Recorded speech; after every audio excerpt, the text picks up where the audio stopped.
Good afternoon. I'm Stacy Spivey with Lauren Coleman, Eric Chilton, and Monique Robinson. Yep, welcome to everybody watching right here on WFMY News 2. Don't forget, you can watch us on Fire Stick, Roku, and our app for your TV, phone, or tablet. And it was a cold day across the area. We're going to check in with Mo in a few minutes, but first, we want to start with our top trending story for today, which could impact your wallet. I will do what needs to be done to reduce the price you pay at the pump.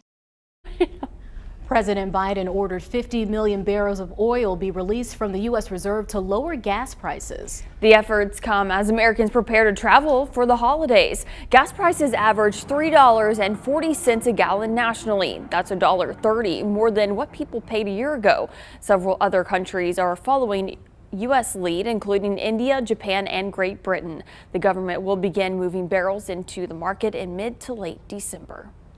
Price of gasoline in the wholesale market has fallen by about 10% over the last few weeks, but the price of the pump hasn't budged a penny. In other words, gas supply companies are paying less and making a lot more. White House officials say all options are on the table when they asked if they would ban the export of U.S. oil to increase domestic supply. With President Biden's announcement today, Tu wants to know how this decision will affect your wallet the next time you're at the pump. I spoke with Todd McFall. He is an assistant teaching professor in the Department of Economics at Wake Forest University. He says consumers should see prices drop fairly quickly.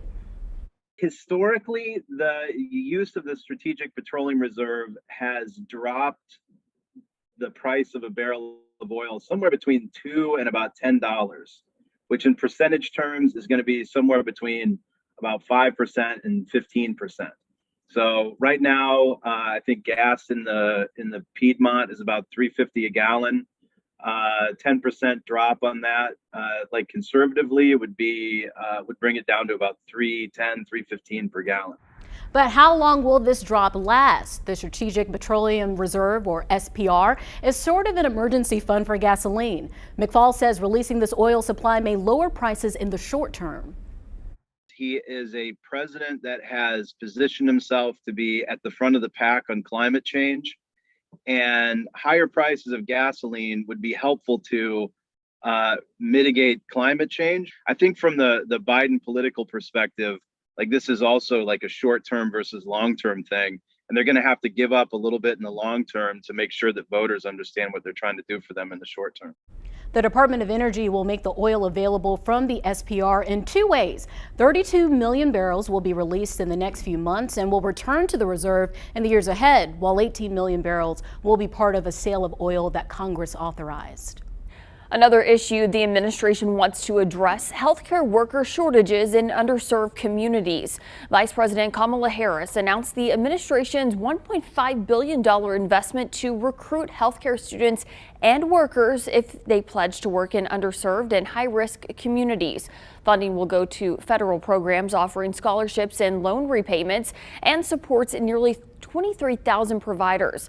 Earlier this month, the White House announced an additional $785 million in funding for federal programs aimed at improving diversity in the public health workforce and supporting people with disabilities. Let's get to your 4 to 5 roundup. A driver was arrested for hitting a gas pump that sparked a massive fire in Davidson County over the weekend. Fire crews responded to the Circle C Mart after a driver crashed into a pump, then hit the building. The gas from the fuel pump sparked and spread to the gas station. The driver was not injured. Authorities did not mention if charges will be filed. A Winston-Salem home was completely destroyed due to a fire last night. Officials say a faulty chimney caused the fire on Sedgwick Street, and the home was fully engulfed in flames. Fire crews captured the fire on their helmet cameras as they battled to get the fire under control. You can see it up here. No one was hurt, but one person was displaced. Jury members are deliberating in the trial of the 3 men charged with killing Ahmaud Arbery. The prosecution finished their closing arguments rebuttal this morning. Prosecutors argued Travis McMichael chased down Arbery for 5 minutes without any evidence Arbery committed a crime. Defense attorneys claim the 3 suspected Arbery of burglary and attempted to make a citizen's arrest. And check this out. A North Carolina tree has officially arrived to the White House for Christmas decorations. The tree is an 18.5-foot Fraser fir from Jefferson, North Carolina. Isn't it beautiful? It arrived on a horse-drawn carriage for the Christmas holiday. First Lady Biden and a National Guard family welcomed the tree onto the White House grounds. All right, something to add to your Christmas list there, the tree for your house. You'll want to prepare yourself now. You may pay more than you have in the past. So last year, the demand for a real Christmas tree was higher than normal, and this impacted the number of trees that are available to sell this year nationwide. Americans purchase approximately 25 to 30 million real Christmas trees every year. This year, there's also an artificial tree shortage because of those supply chain issues we talk about. Experts say tree buyers should expect to pay between 10 and 30% more for both live and fake trees this year, and the selection will be smaller.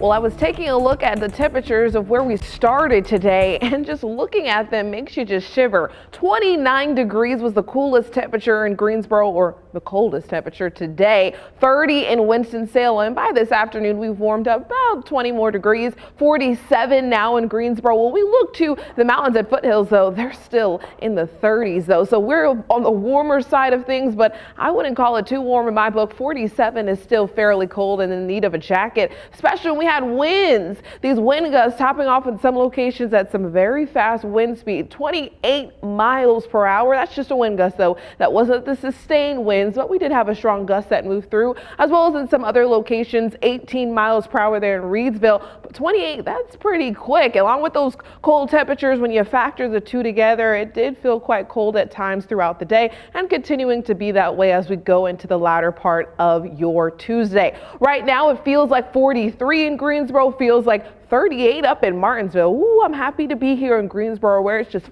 5 degrees, feeling a little bit warmer. 47 there in High Point. That's what it feels like. Again, these aren't the actual temperatures, but at least we're not in Boone, where it feels like 24 degrees, folks, in Boone. Prayers and hats out to y'all. Hope you guys are bundled up out there, where it is bone chilly, below freezing for certain. 24 is what it feels like. When we look on the radar, though, no showers in sight. Not expecting any activity on the radar through tonight or even tomorrow, but someday soon, that radar is expected to get a little bit more busy.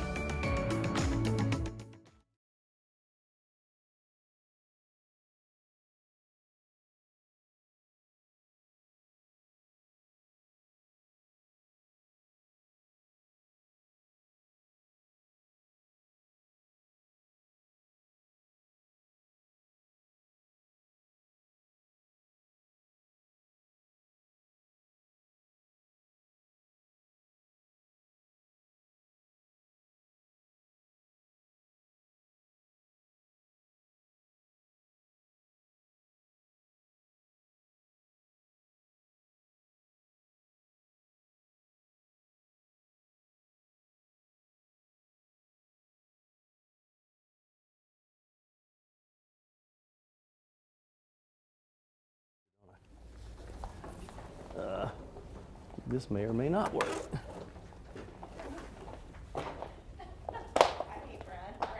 Okay. Let me bring this over.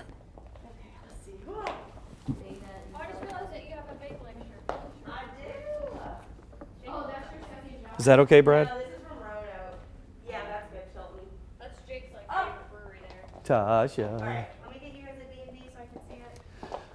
Facebook friends, this is what happens in the commercial breaks. Perfect, thank you. Goodbye, Facebook. There goes Tasha, our producer. She's on the up top shot.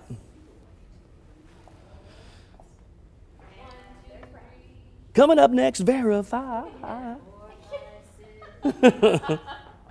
Look at, there's Brad, there's Tasha. There's Brad and Tasha, there's Brad. Tasha. It's the little things that keep us happy.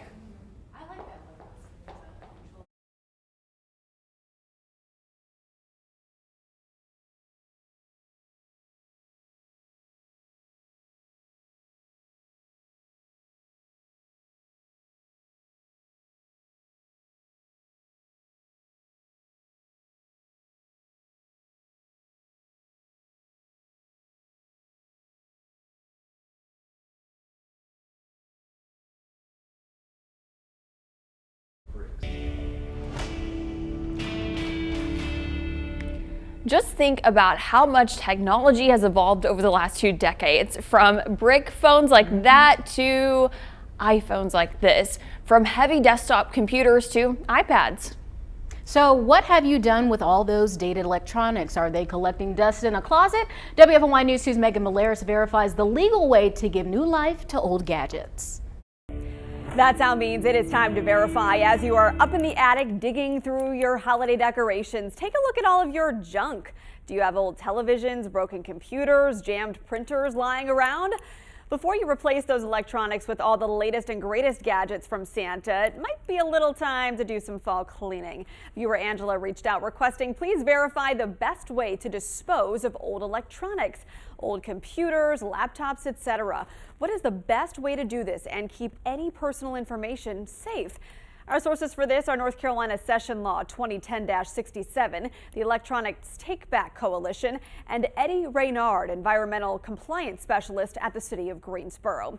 The Electronics Take Back Coalition says North Carolina is one of 25 states with legislation mandating electronics recycling. In most cases, manufacturers pay for the recycling. In North Carolina, it is illegal to throw away most larger electronics. A 2011 law expanded the state's e-waste program, banning televisions and computer equipment like monitors, printers, and scanners from the landfill. The goal was to find an environmentally friendly and secure way to get rid of them. Over time, that plan has evolved. Most North Carolina cities and counties now have e-recycling centers. Guilford County has 3, including EcoFlow in Greensboro. That's where Reynard oversees 2 million pounds of electronics recycled every year. Well, the facilities have been around since 1994. It's amazing how a lot of people know about facilities, and then you talk to some people and they're like, we're glad you're doing this. We never heard of this before. Well, he acknowledges there is consumer concern about recycling items that could contain personal data. For example, an old laptop that won't turn on anymore. Reynard emphasized the safety and security of the e-recycling process. For example, EcoFlow takes weekly loads to a secured local plant called Synergy, which has a stringent process. They wipe the computers clean, and also they send the hard drives through a shredder, which actually shreds the hard drive. They even separate the color of plastic. It is amazing. Like the white plastic from your computer, the black, they have the metals that's also extracted. So, I mean, it's an amazing process. In conclusion, we verified it is true. It is illegal to throw away TV and computer electronics in North Carolina and several other states, but there are easy ways to recycle them for free. If you're caught throwing away a recyclable electronic, Reynard said the punishment ranges anywhere from a warning to a hefty fine. With your Verify, I'm Megan Malaris. If you see a claim you want verified, send it our way. Just submit a selfie video or short paragraph of the question and any related links to verify@wfmy.com. I had no idea this was a thing. It makes sense though. And I just think about how many old electronics that I have, like, so many cell phones. Some people don't even know that what they're doing is illegal. Yeah, I was just about to say I did not know you could get a fine for tossing it out into the trash can, because I have 2 laptops collecting dust under my bed right now, and I just never knew what to do with them. But don't forget too, I remember doing stories back in the day when people didn't think about the hard drive, and these criminals were going through junk file and pulling it out and then getting bank information, login information. Anytime you save passwords or anything, they're looking for that. So, I mean, that's still the case now. If you had a laptop, you got to erase it, clean. It's comfortable to know they have these shredders, these special shredders that, get rid of all that. So this is a great tool and information that people definitely need to know about. This is good because I have about 6 computer monitors in my bonus room just sitting there. The 90s ones, like years of, no, the not Gateway. The big, Oh my gosh. Gateway. You remember Compaq that they had? That was a big computer company in like the mid to late 90s, and those big old monitors that are that thick, remember those? Oh, they're huge. Huge and so heavy. So heavy, yeah. Gosh. We've come a long way with Long. technology. I mean, like computers our are like phone super thin now. is a computer. That's right. I mean, I don't even use a laptop at home. I just use my phone. Yeah. So easy, so easy. All right, we'll take a break. We're coming back. Stay there.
All right, so it's cold. Yes, we know that. We walk outside, we feel it. But when is the coldest part of the day? Right in the morning, more than likely when a lot of folks are heading out to work. 6 a.m., 7 a.m., really dropping down to that lowest temperature. Not in the wee hours of the day. Keep that in mind. So we have cold, windy air moving through the area, that high pressure settling in from the north, allowing for these very cold temperatures for today, kind of settling itself and continuing through your day tomorrow, and then warming up ahead of this cold front because we're going to be on the backside of this high pressure system where winds are coming out of the southwest. This front moves through late Thursday going into your Friday morning. So the reason why I want you to keep in mind the coldest part of the day, because that's going to coincide with the time when we expect to see rainfall on Friday. So I'm calling it a chilly rain. So going into your Friday though, not looking at significant rainfall at all. So keeping dry Thursday through Thanksgiving. A little bit of rainfall does move through early part of your Friday. So any Black Friday shoppers, if you plan to head out really early, you could be seeing some rain. But like I said, it's chilly rain, not significant rainfall totals. The green shade is on the low end of the spectrum, just about a 1/4 of an inch. So like I said, not significant rainfall. Here's a look at the 7-day. I'll show it again before the 4 p.m. hour ends. But Thursday, the warmest day of the 7-day. The rest of it, pretty darn cold. Blue Origin will launch its 3rd crewed flight on December 9th. Right now, you're looking at video from the company's first ever launch. The 6-man crew for the upcoming launch will include 4 paying customers, Michael Strahan and Laura Shepard, the daughter of Alan Shepard, who was the first American in space. Blue Origin's flight will be the 3rd New Shepard flight, carrying a crew, and the 6th flight of this year. The New Shepard spacecraft is designed to carry passengers just above 62 miles. Well, you know, there have been several movies about asteroids hitting the Earth, but it's not just for Hollywood. This could be a real threat. Now, never fear, NASA is here as usual. I spoke with Tarek Daly, who's a planetary scientist with NASA, about their answer to this and how they will test it out. It's called DART, D-A-R-T. That stands for Double Asteroid Redirection Test. And yes, it actually involves intercepting an asteroid, which, by the way, won't even get close enough for us to do this for months. This is going to be the world's first test of the technology we would use to deflect an asteroid if one day we found one that posed a threat to Earth. So we're going to launch a spacecraft and intentionally slam it in to the moon of an asteroid. When we slam that spacecraft in, we're giving the asteroid a shove, we're going to change its orbit. What that means is that in the future, that asteroid will be in a different place at a different time. So if we did this for real, a threatening asteroid on the Earth would no longer be in the same place at the same time. So the Earth would be safe. All right, so my next question was, how in the world do you find these asteroids, and so far away too? Daly says, to put it simply, we are always watching. NASA has a Planetary Defense Coordination Office, and that office is scanning the skies 24/7, 365 to find asteroids and identify ones that may come close to Earth. The trouble is that we still haven't found most of the asteroids that could pose a regional devastation sort of hazard. NASA wants to have this technology in place to deflect an asteroid so that as we find more and more of them, we'll be ready to do something to prevent an impact if we found one in the future that posed a threat. So what they're doing, they're launching this at 1:30 in the morning Eastern time tonight, so technically tomorrow morning, but it will not even reach that asteroid until September of 2022. Oh, so wow. Imagine trying to hit a satellite around an asteroid that's that far away, and you've got what, 8-9 months till you can hit that thing. So that's what they're doing. It's a test. They want to see if they can deflect it, because if we need that in the future, they'd be there. I mean, this makes me feel a lot better. I've always wondered, like, what would happen if there was one coming our way? Is there anything in place to keep us safe? When Bruce Willis is nowhere to be found, what do we do? So, quick question. So, how fast is it going to collide? I think I was reading it said 15,000 miles per hour. Yeah, which Wow. in space terms is not really as fast as you Oh, think. I mean, okay. it is that fast. Monique knows. Yeah. She does see her shaking her head. Let us but know. when it hits that thing, there's an explosion too with it, Okay. and that force pushes it out.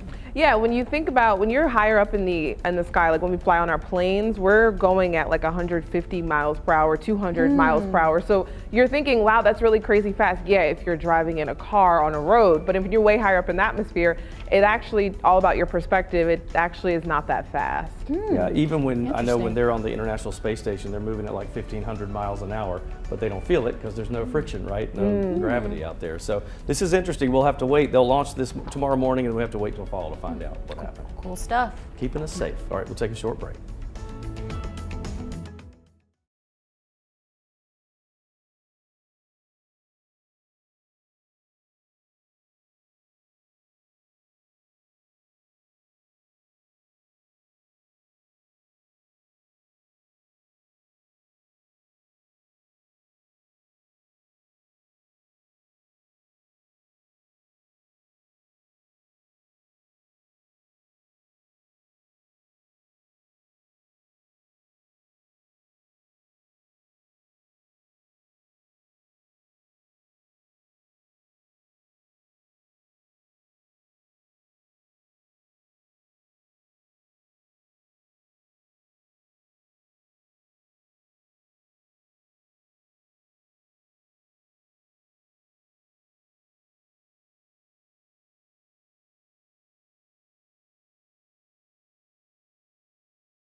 Today on U Day, there is nothing like your personal story and experiences. But today, we are reminded that our stories are the glue that could possibly mend the broken pieces in our communities. What is something we all have in common yet is rarely understood? The answer? Our personal stories. Now, we all have them, and many of us are not fully aware of their impact on our lives and the lives of our loved ones.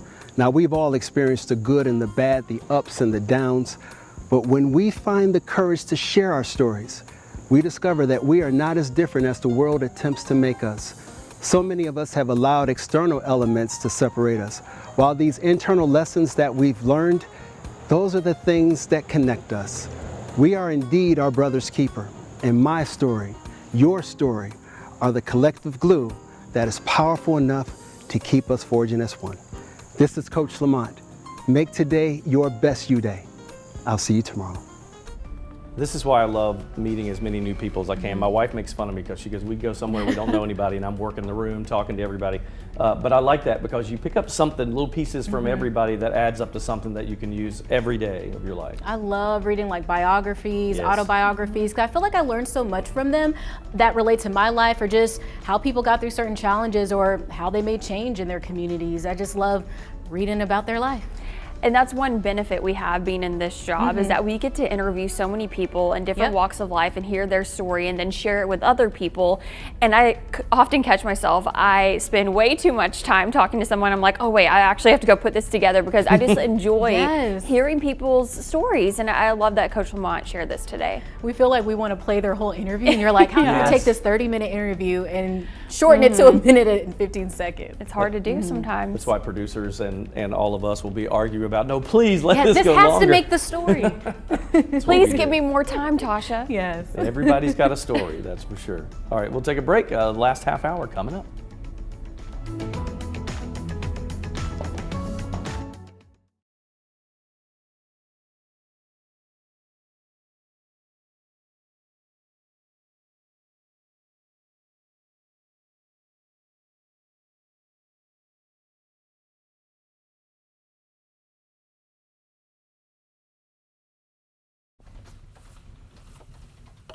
Hello, ice cold milk and an Oreo cookie. They forever go together like a classic combination.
Welcome back. I hope you're having a terrific Tuesday. I'm Lauren Coleman here with Stacey Spivey, Eric Chilton, and Monique Robinson. Yeah, thank you guys for watching here the 4 to 5 on WFMI News 2, Fire Stick, Roku, and our News 2 app on your TV, phone, or tablet.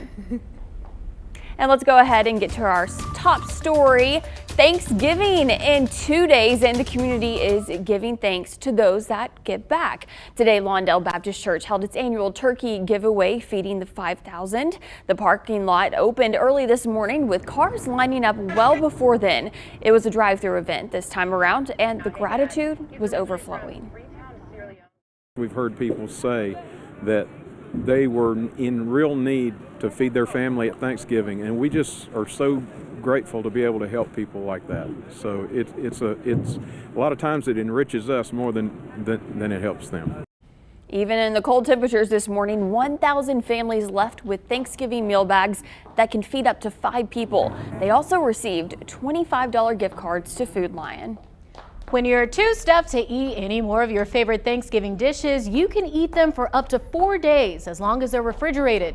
Food sitting in the fridge for more than 4 days runs the risk of growing bacteria. But bacteria doesn't always change the appearance or smell of leftovers. Even if the food looks or smells fine, it's safer to toss them after those 4 days. The USDA says it's best to refrigerate perishable foods in a shallow container within 2 hours of taking it out of the oven or fridge, even if it's still hot. We use it all day long, every day, for breakfast, for lunch, for dinner, and then afterwards we have popcorn to watch a movie. What is she talking about, my friends? The family uses what for every meal and for their late night snack? What's your best guess? Microwave. Microwave. Microwave. Ding, ding, ding, ding, ding. Yes, it is the microwave. Most of us abuse the microwave, would you not say? Yes. Oh, yeah. Okay. Every day, yeah. actually. All right, so for instance, if you at home are like, what do you mean abuse the microwave? Let's show you this video right here. That's right. This is what the microwave normally looks like. Splatters on the outside, all the splatters on the inside, right? I mean, it just takes one go round for the microwave to look like it needs some help, right? Yeah, that's you have to clean that on the regular. Yeah. I try to cover mine with like a paper towel or the little dish thing. Right? Have you noticed that spaghetti is the worst culprit though? Oh, yes. Spaghetti Always. or leftover chili. Yeah, One of the seconds other. and it's yes. everywhere. All right, so how long do you think the average microwave lasts? What's its lifetime? I would say like 20 years. We have a microwave at my parents' house that's been around since I was a little kid that still works. Wow. It's in like the guest bedroom. 10. So 10 is about the lifetime of an appliance, but that's only if you take care of it. And I guess that your grandmother took care of it. And you don't want to be buying another one sooner than you have to. So Consumer Reports put together a few ways to make your microwave last longer. For instance, yes, like Eric said, clean the interior because spattered food can absorb energy and that causes hot spots when the microwave is turned on, and those can damage the interior. So wipe up spills as soon as they happen.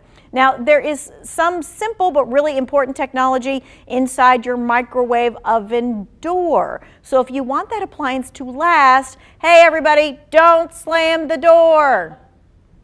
The door has switches inside that shut the oven off when you open it. There are also latch components that need to stay aligned, so don't slam the door. All right, don't run your microwave empty either because the molecules in food, they vibrate, creating heat. So with nothing in there, the unit can actually overheat.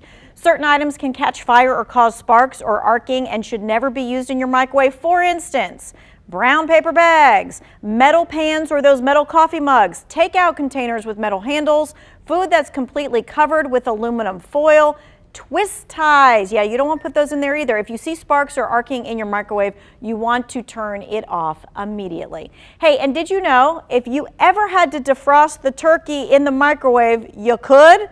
Sorta. We're talking holiday cooking tricks tonight at 5:30. Now we have an expert coming in to take your questions, and I put on here holiday cooking tricks. So there's tricks and all kinds of things. We have an entire expert, there coming in to take your questions. So text us your question, even the ones that you don't want to ask anybody else. This is anonymous. No one's going to think anything about it. Text that question 336-379-5775. Well, you could probably get a microwave on Black Friday. Black Friday deals have started much earlier this year for many.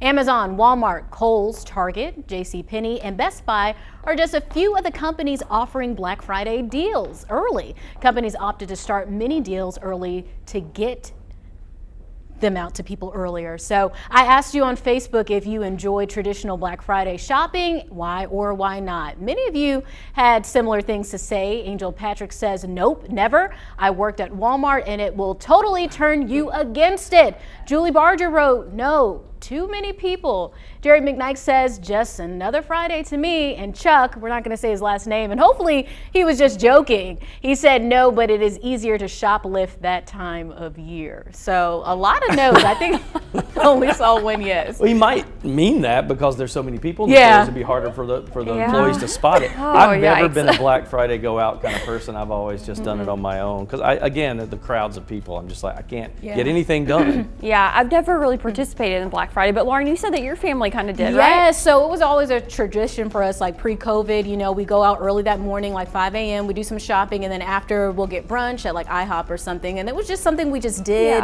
just to be a part of the experience. I don't care for the crowds too much either, and I'm not really sure what we're going to do this year because everything's still a little, you know. Yeah. But if it's a tradition, that makes sense. Like I would like to do that. Yeah, just to just say we did it. Right, every single year. I mean, I've never done it, but I've covered it several times, and a lot of the people that are out in those lines are families. They have T-shirts made and everything. Like, it is a tradition, and I get that. It's something fun that they do together. The lines are so long. I used to work at the mall when I was in college at Coach, and it was like, we called them Disneyland lines. Oh, because they would be so long, and you could be hired just for that day, just to help, you know, get customers through the line. Holiday hires are very big all around the country, really. Anything to get those good deals. Well, let's go ahead and get to your 4 to 5 roundup.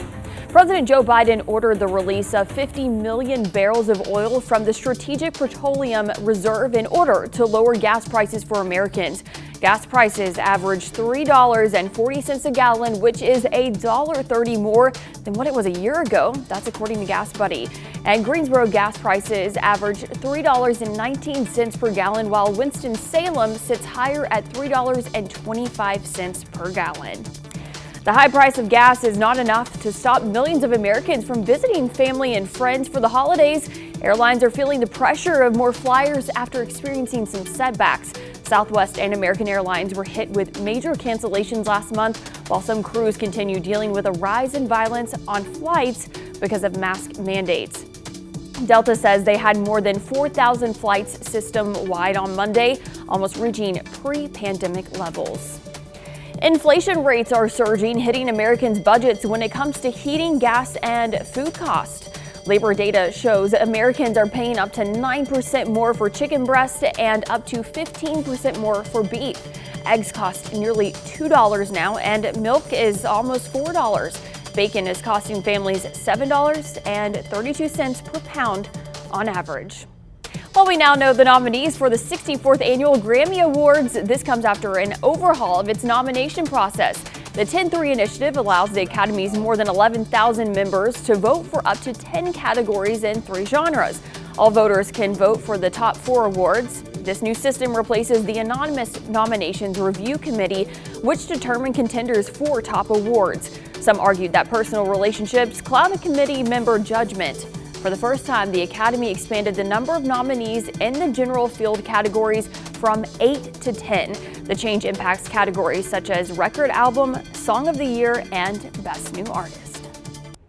Well, the temperature and the winds changed throughout the day, but one weather element didn't. The sky. Taking a look at downtown Greensboro, blue hues continued through much of this afternoon, and now the sun is starting on its setting pattern. You're starting to see some shadows being picked up on buildings downtown in Greensboro. Those temperatures stayed in the upper 40s. Thanksgiving Day, I know a lot of folks are like, okay, what is the forecast on Thanksgiving? Well, here you have it. Upper 50s in Greensboro, plenty of sunshine, a bit warmer, like I said, as compared to today and tomorrow. Thursday going to be that warmest day. The holiday weekend, particularly talking Thanksgiving and Black Friday, AM showers on Friday. Things clearing, I believe, around 8 a.m. By then, things should be clear, but it's going to be a cold and breezy afternoon on Black Friday. Haven't shown the 7-day for a long enough period, so I kind of want to let you guys sit on this. Tonight, it's going to be a very chilly night. Temperatures falling down once again to below freezing temperatures. Thursday, skyrocketing into the upper 50s. Now, as we go towards Friday, like I said, AM shower. It's not going to be a complete washout Friday if you plan to go out shopping. Just in the wee hours of your Friday after midnight and things clearing by 8 a.m., things moving east, giving way to more sunshine and then a bit of breezy conditions. But the temperatures in the upper 40s, barely touching the 50s. Saturday and Sunday and even Monday, we stay on the chilly side.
Welcome back. So there's a channel on Sirius XM radio, if you have that. It's called Yacht Rock Radio. I found this thing about a year ago. Basically, it's kind of the smarmy, kind of cheesy, but still fun soft rock hits of the 70s and 80s. The channel is growing a huge audience of people who say that's the music from their childhood, and it's also a guilty pleasure, songs that you may not want everybody to know how much you love. Well, a local band is cashing in, and they are a party all to themselves. Here's my conversation with Clay Howard from the Camel City Yacht Club.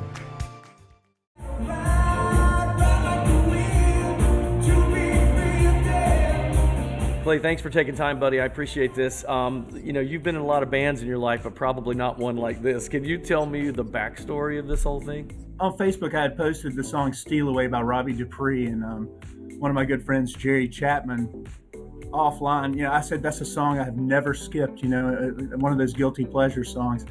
And offline, Jerry Chapman, who's the bass player for the Yacht Club, sent me a note. He said, I think it's time we start a Yacht Club band here in the Triad. And I was like, I'm all in. And we scheduled, you know, I pulled together the band, and we scheduled our first rehearsal for March 15th of 2020. And as we all know, nothing happened on March 15th of 2020. We held off for a while and started doing some remote videos, as we've all seen a million of.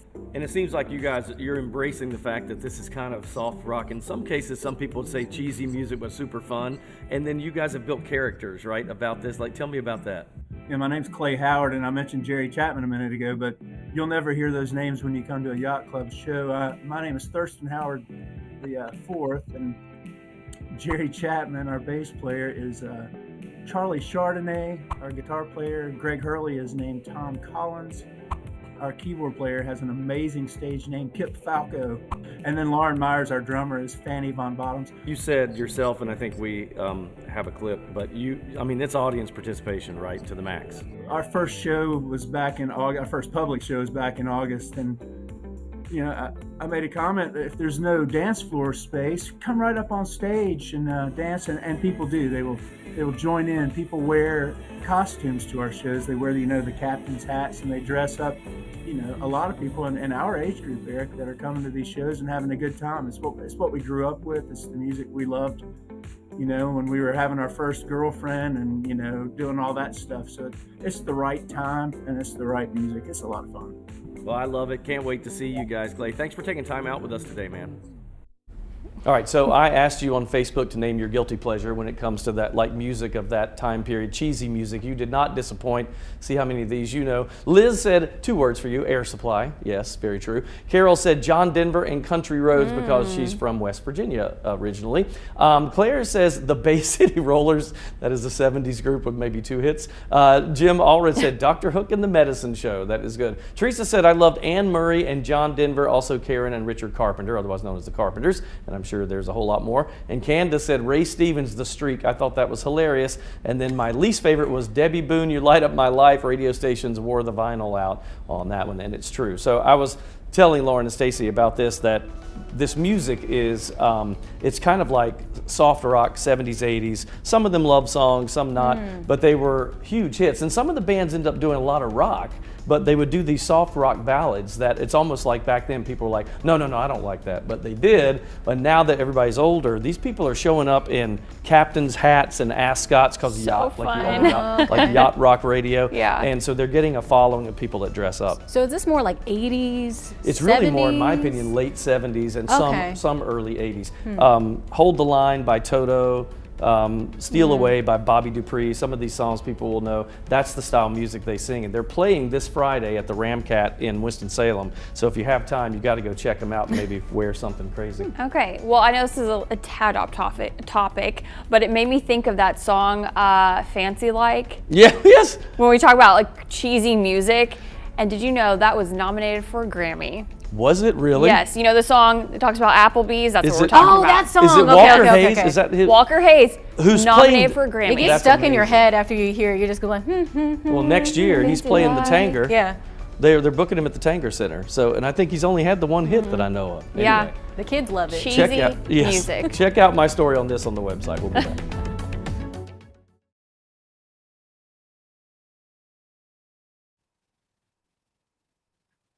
All right, I am talking about family stories and why they're so important for each generation.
November is Families Stories Month. Since the holidays are here, families get together and share what's been going on in their lives.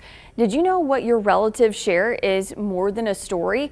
This is what Blanca Cobb, who has a master's in psychology, and I are talking about today. So, Blanca, why are stories that grandparents, aunts, and uncles share important?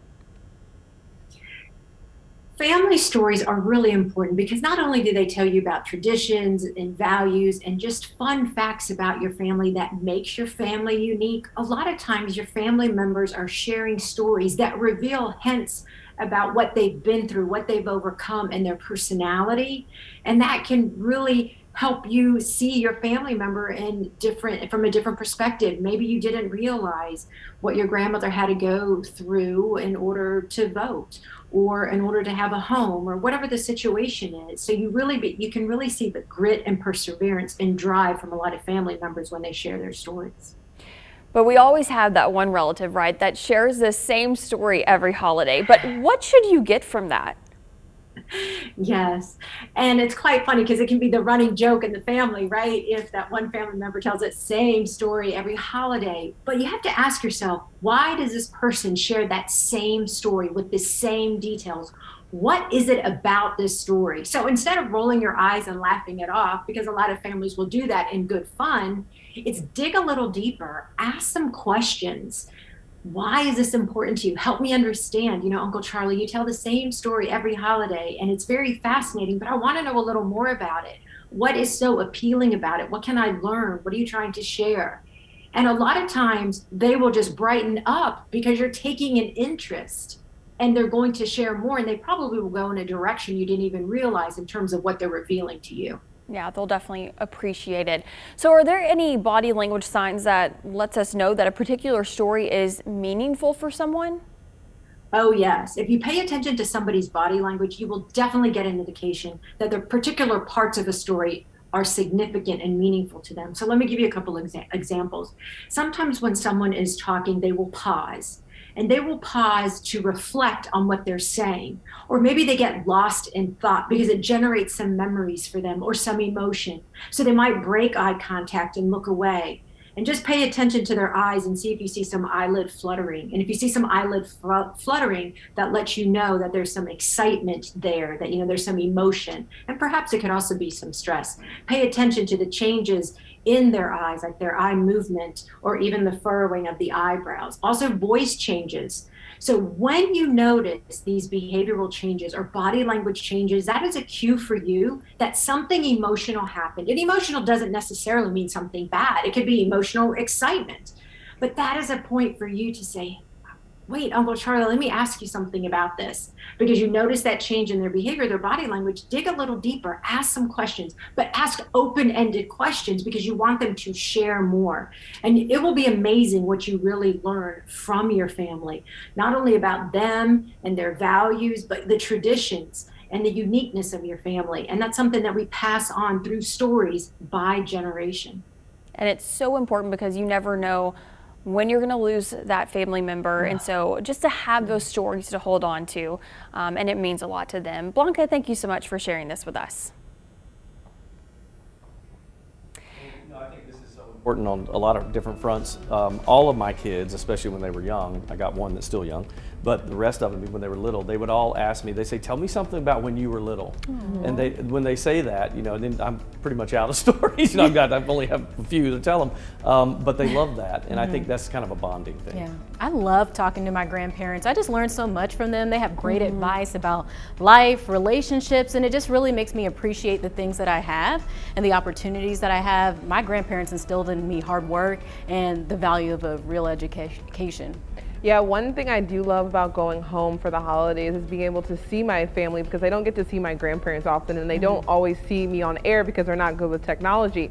And so when my grandma, whenever I go home, she always reflects back to when I was younger, when I was that one person in the family as a little girl, always wanting to speak on the microphone, always wanting to just go out when we're in the community and ask somebody questions. I was always that little kid that wanted to talk to people, and she says, look where you are now, Mo. And so I just love talking to my grandparents because they remind me of the child child who I was, and now I look at myself today. So it's kind of like a great look back moment when I have conversations with them. Yeah, I know. I really resonated with what Blanca was talking about, because I only have one grandparent left, and I cherish all the memories that I have with my grandparents, and just hearing their stories of their childhood and how times have changed, and just, I don't know, that's something that I will hold on to forever, and I'm going to pass down to my daughter, and hopefully she'll pass down to her family and her kids. And I think the older we get, the more we want to ask those questions of them. So do it while you still can. Call your grandparents. Yes. Pick up the phone today. Give them a call. We'll be back.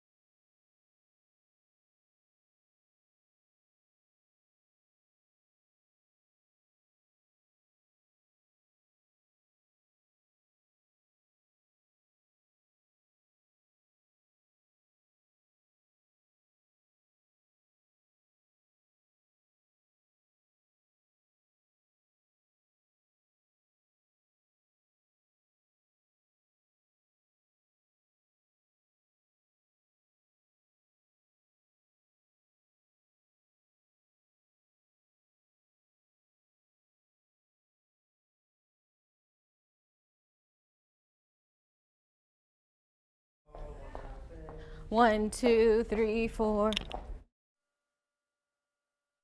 Let me move all my stuff. Oh, I like the black. Hi, Callie. 1, 2, 3. Could the Pina Colada song be played in that group? Yes. Hey, listen, ball game. Yes. Okay. You better leave me alone, ball game. Outfit. Oh, that's what I was trying to ask you. Oh, yeah. Are you about to mic check? Mic check, Callie. Mic check. 1, 2, 3, 4, 5, 6, 7.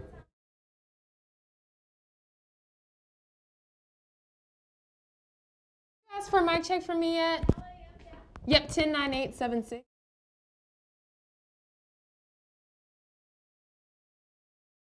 Turn your body towards the thing when you want me to. Mic check 1, 2, 3, 4, 5, 6, 7, 8. Hello, mic check 1, 2, 3, 4. I said, hey there, Oklahoma.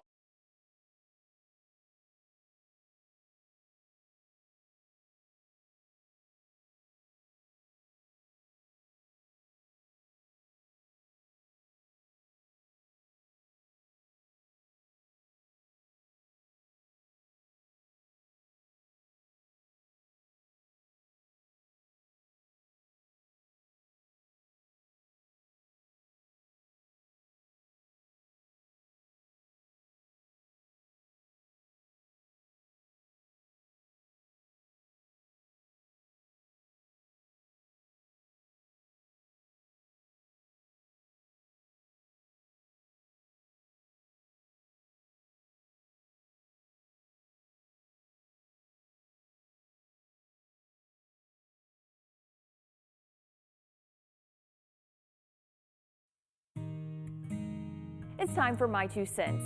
As you start dreaming about the dressing and pecan pie you'll indulge in this week, it's also a good time to reflect on all our blessings this Thanksgiving. I know it's cliche to say, but there really is so much to be thankful for this year. In my own life, I'm seeing all the wonder of the holidays through my daughter's eyes. She just lit up seeing all the Christmas lights over the weekend, and we've been spending precious time with family. It's something I think many of us took for granted in the past. Let's rewind to this time last year. We had just hit another record for hospitalizations due to the COVID-19 pandemic. Thanksgiving